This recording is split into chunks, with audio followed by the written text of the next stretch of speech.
بسم اللہ الرحمن الرحیم۔ السلام علیک یا بنت رسول اللہ، السلام علیک یا سیدۃ نساء العالمین، السلام علیک ایتھا المظلومۃ المعصومہ، السلام علیک یا فاطمہ۔ آپ پر سلام ہو اے آزمائی ہوئی ذات، آپ کے خالق نے آپ کا امتحان لیا تو اس نے آپ کو امتحان میں صبر کرنے والی پایا۔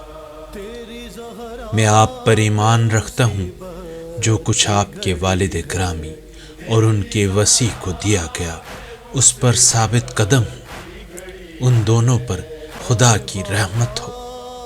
میں آپ سے سوال کرتا ہوں کہ اگر میں نے آپ کی تصدیق کی ہے تو صرف اس لیے کہ آپ اس تصدیق کے ذریعے مجھے اپنے بابا اور ان کے وصی سے ملحق کر دیجیے۔